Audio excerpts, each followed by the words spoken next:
मग तुम्ही कोणत्या क्वालिटीचं पुस्तक वाचता ना त्याच्यावरही ते डिपेंड आहे। तुम्ही जर चांगली पुस्तकं वाचली, चांगल्या लोकांचे विचार वाचलेत, तर तुमचे विचारही तसेच बनणार। कारण positivity attracts positivity and vice versa, negativity attract negative things. पण आता मी घेतला आहे 21 डेजचं challenge, 21 days non stop blogging, आणि मी एकही दिवस माझा ब्लॉग पोस्ट करणार नाही असं होणार नाही। मला करायचं ना सुरुवात, तुम्ही टाका ना एक पाऊल पुढे। तुम्ही काय करता माहितीये का, फक्त येता, क्लिक करता, थोडा वेळ बघितलं, ठीक आहे, काही वाटत नाहीये इंटरेस्टिंग, स्किप करून पुढे जाता। पण जिथे तुम्ही स्किप करता ना तिथूनच पुढे चालू होतो पिक्चर। पाण्याचं एक असं आहे ना की पाणी खूप शक्तिशाली आहे। पाण्यामध्ये प्रत्येक निगेटिव्ह एनर्जी सामावून जाते, तशीच पॉझिटिव्ह एनर्जीही तेवढ्याच तीव्रतेने त्यात सामावून जाते। नमस्कार, कसे आहात सगळे? मी मस्त। काय करणार, राहावंच लागतं। आपण एनर्जेटिक असू ना तर आपलं घरही एनर्जी फील करतं, आपली मुलं एनर्जेटिक होतात, घराला घर पण येतं। काय करणार डिमोटिवेट होऊन, सांगणार तरी कुणाला? आरशासमोर उभं राहायचं, आपलंच प्रतिबिंब बघायचं आणि समोर असं समजायचं की आपलीच एक मैत्रीण उभी आहे आणि तिला आपल्या मनातल्या सगळ्या गोष्टी सांगून टाकायच्या।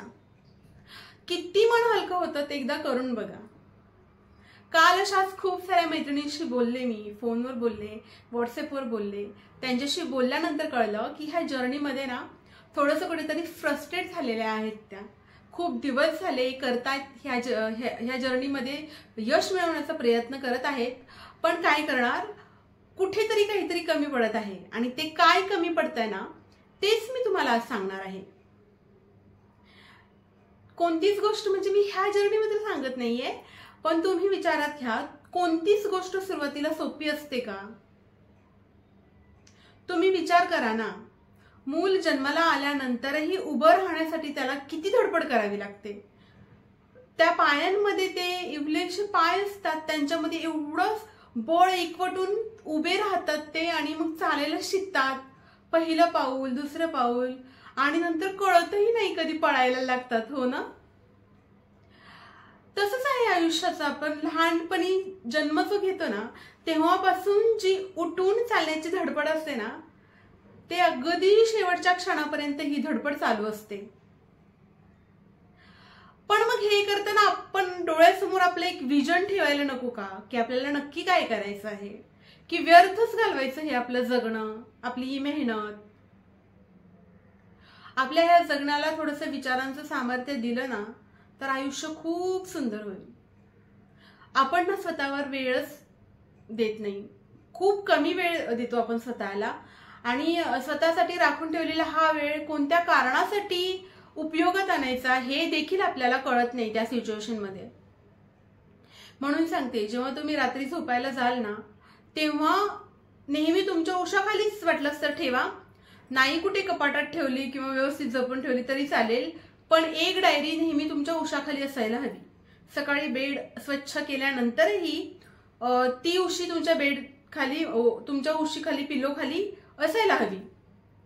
रात्री झोपताना ती काढायची, तिच्यामध्ये लिहायचं, उद्या मी उठणार, सकाळी माझी दिनचर्येची सगळी कामं करून घेणार, जेवढ्या लवकर मला ती करता येतील तेवढी मी करणार, त्याच्यासाठी मी काय युक्ती वापरणार, माझ्या मनामध्ये काय नवीन कल्पना येणार, त्या सगळ्या मी त्या डायरीमध्ये लिहून ठेवणार। आणि स्वतःला सांगणार की उद्या मला स्वतःसाठी थोडासा वेळ काढायचा आहे, मी जे काही काम हाती घेतलं आहे त्याच्यासाठी मला वेळ द्यायचा आहे। मग ते काम करायचंय तर त्याच्यासाठी अगोदर मला एक असं प्लॅनिंग तयार करावं लागणार, जे घेऊन मला पुढे जायचंय। आता प्लॅनिंग का करायचं मी हे तुम्हाला अगोदरही सांगितलं। तुम्ही माझा अगोदरचा जर व्हिडिओ बघितला असेल, मॅनिफेस्टेशन बोर्ड जो मी बनवलेला, त्यात माझ्या काही चुका झाल्या, त्याच्यामुळे त्याचे काय दुष्परिणाम झाले हे सगळं मी त्यात सांगितलेलं। आणि मी आता माझा नवीन एक मॅनिफेस्टेशन बोर्ड बनवलेला आहे, तो मी तुमच्याबरोबर शेअर करणार, म्हणजे मी दाखवत नाहीये, मी एक व्हिज्युअल अटॅच करते इथे, त्यातमध्ये तुम्हाला तो दिसून जाईल। पण आता मी घेतला आहे 21 डेजचं challenge, 21 days non stop blogging, आणि मी एकही दिवस माझा ब्लॉग पोस्ट करणार नाही असं होणार नाही आजपासून। तर मला हे सांगायचं होतं तुम्हाला की जेव्हा आपण एक गोल सेट करतो ना तेव्हा त्याच्यावर काम करणं खूप सोपं होऊन जातं. ते व्हिज्युअल जर तुमच्या डोळ्याच्या समोर असतील तर ते तुम्हाला नेहमी नॉक करत राहतात, तुम्हाला सारखी आठवण करून देत राहतात की तू तुझ्यासाठी ही गोष्ट बनवलेली आहेस आणि तुला ही फॉलो करायची आहे. आणि हे फॉलो केल्यानंतर तुम्हाला जे मिळणार आहे ते असं समजा की हे तुम्हाला मिळालेलं आहे, तुम्ही त्यात जगायला सुरुवात करा. आता मी तुम्हाला सांगते, मी सपोज 21 डेजचं चॅलेंज घेतलं आहे की मी ही माझी जर्नी एकदम उत्तम प्रकारे सुरू करणार आणि पूर्णही करणार. आणि त्यानंतर माझे रिझल्ट काय असायला हवेत, तर आज मी जो कॉन्टेंट टाकला आहे त्या कॉन्टेंटवर मला कशी प्रतिक्रिया येते आहे, किती लोकांना माझं कॉन्टेंट आवडत आहे, तो एकदा मी नोट डाऊन करून घेतला माझ्या डायरीमध्ये.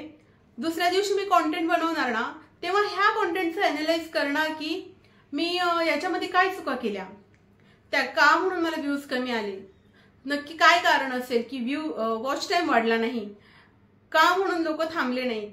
ह्या सगळ्या गोष्टींवर विचार करणार आणि प्रत्येक दिवशी मला ज्या ज्या गोष्टी वाटतात त्या लिहून मी दुसऱ्या दिवशी इम्प्रूव्ह करण्याचा प्रयत्न करणार.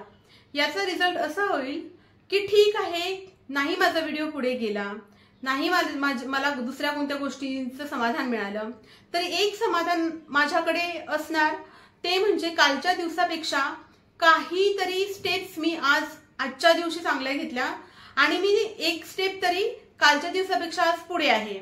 मी काहीतरी नवीन शिकले.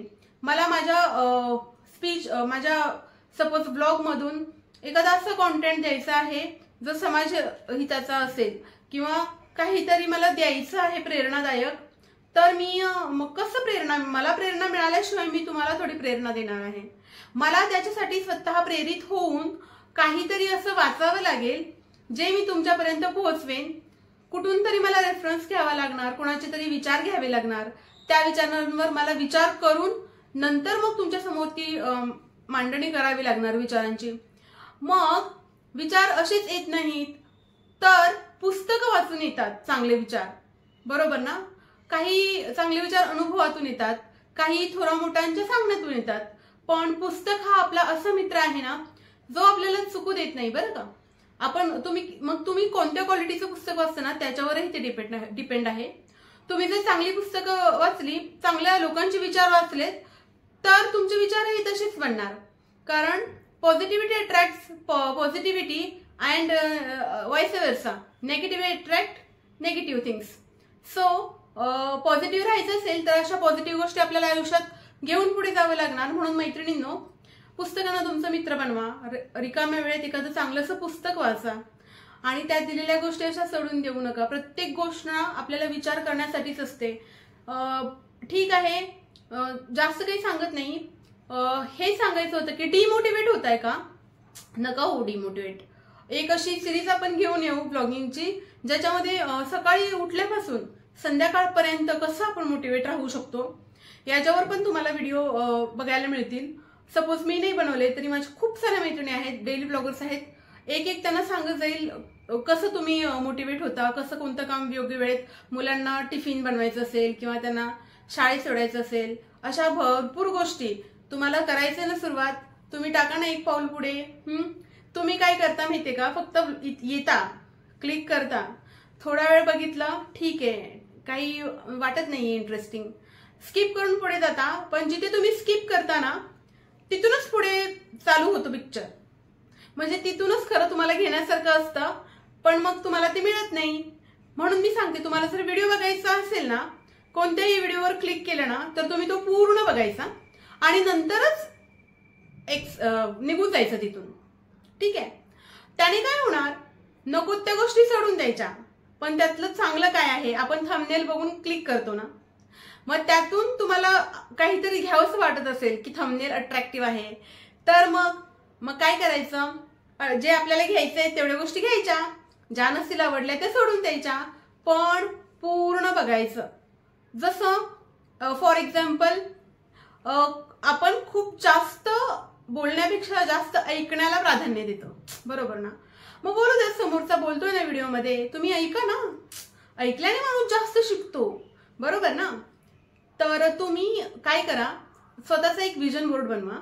तुम्हाला किती दिवसांसाठी, मी म्हणते 21 डेजसाठी जर तुम्ही तो फॉलो केला ना, तर एक तुमच्यामध्ये काय म्हणतात ते बांधलं जातं तुम्हाला त्या चौकटीमध्ये, आणि त्या साच्यामध्ये तुम्ही बसवता स्वतःला, आणि तिथून पुढची तुमची जर्नी ना एकदम व्यवस्थित सुरू होणार.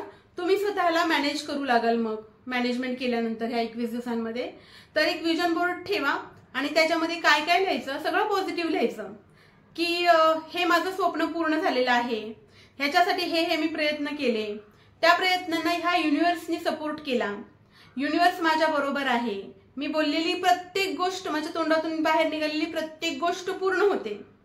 बरोबर, अशा पॉझिटिव्ह गोष्टी सगळ्या बोलायला सुरुवात करा.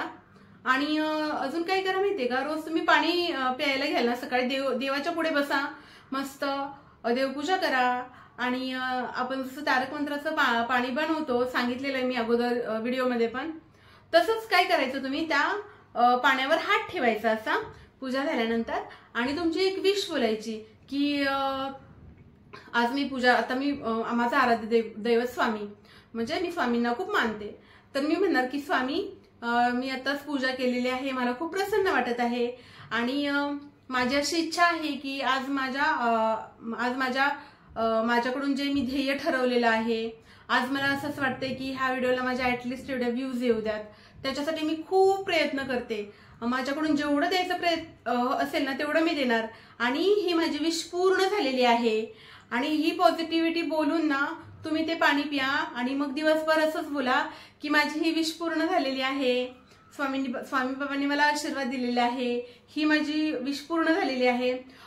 असं सकारात्मक राहा पूर्ण दिवस. आणि ह्या एकाच गोष्टीसाठी नाही, तुम्हाला ज्याही गोष्टीचं टेन्शन येतं किंवा निगेटिव्ह फील व्हायला होतं, प्रत्येक गोष्ट अशी पॉझिटिव्हली कन्व्हर्ट करा, आणि ते बोलत चला दिवसभर. आणि पाण्याचं एक असं आहे ना की पाणी खूप शक्तिशाली आहे, पाण्यामध्ये प्रत्येक निगेटिव्ह एनर्जी सामावून जाते, तशीच पॉझिटिव्ह एनर्जीही तेवढ्याच तीव्रतेने त्यात सामावून जाते. म्हणून पाणी पित असताना पाण्याबरोबर नेहमी संभाषण करायचं अगोदर की मी तुला ग्रहण करत आहे, आणि तुला मी जशी जशी पिते आहे तशा पॉझिटिव्ह वाईब्स माझ्या आतमध्ये मी घेत आहे, आणि माझं सगळं चांगलंच होणार असं. आणि कधी मी अजून वॉटर टेक्निक बद्दल पण मी सांगेन तुम्हाला, वॉटर टेक्निक पण मी केलेली आहे, म्हणजे 2 ग्लासमध्ये पाणी वगैरे ठेवून, आणि हे रिअल आहे, आणि ह्या गोष्टी वर्क करतात. 555 टेक्निक पण आहे आपल्या मॅनिफेस्टेशन मध्ये. आता 11/11 तर मग मी इथेच हे करून घेतलं, गोंदवून घेतलंय, टॅटू काढून घेतला, कारण का ह्याचा मला एवढा छान सपोर्ट आहे माझ्या लाईफमध्ये. तर मग ठीक आहे, हे सांगायचंय तुम्हाला मला की डिमोटिवेट होऊ नका. विजन बोर्ड ही अशी एक सक्सेस की आहे ना, जी तुम्हाला यशाच्या दाराच्या तिथपर्यंत पण नाही, त्याच्या पलीकडे नेऊन पोहोचवणार. तुम्ही प्रवेश करणार त्या दाराच्या आतमध्ये. पण ते कसं, ते येणाऱ्या व्हिडिओजमध्ये मी तुम्हाला सांगणार. जर कुणाला ह्या व्हिडिओमधून काही प्रश्न असेल की विजन बोर्ड कसा बनवायचा, किंवा आपण मॅनिफेस्टेशन कसं करायचं, किंवा लिहायचं कसं, काहीही तुम्हाला विचारायचं असेल आणि या टेक्निकमध्ये यायचं असेल ना, तुम्ही मला खाली डिस्क्रिप्शन कमेंट बॉक्समध्ये कमेंट करा. आणि माझा ईमेल आयडी मी दिलेलाच आहे, डिस्क्रिप्शनमध्ये पण असतो आपल्या व्हिडिओच्या, त्याचप्रमाणे आपल्या इंट्रोडक्शनमध्ये पण असतो. तर तुम्ही मला ईमेल करू शकता, तुमचा कॉन्टॅक्ट नंबर शेअर करू शकता. आज भरपूर माझ्याकडे आलेले आहेत कॉन्टॅक्ट्स असे, आणि मी त्यांच्याबरोबर बोलले पण आहे. तर तुम्हालाही मी गायडन्स देईन. आपल्याकडे जे आहे ते नेहमी आपण दुसऱ्यांना देण्याचा प्रयत्न करावा, म्हणजे जे आपल्याकडे आहे ते खूप वाढतं. हा निसर्गाचा नियम आहे. आणि ठीक आहे, तर आवडला असेल ब्लॉग आजचा. थोडंसंच होतं, काही जास्त नव्हतं, पण माझ्या दृष्टीने खूप महत्त्वाचं होतं, जे तुमच्याबरोबर शेअर करायला पाहिजे होतं. कसा वाटला तुम्हाला ब्लॉग नक्की सांगा. आणि जाता जाता सगळ्यात शेवटी स्टार्टिंगला मी नाही बोलले, महाराजांचा आशीर्वाद आज घेतलाच नाही, विसरून गेले. स्वामी बाबा माफ करा. श्री स्वामी समर्थ सगळ्यांना.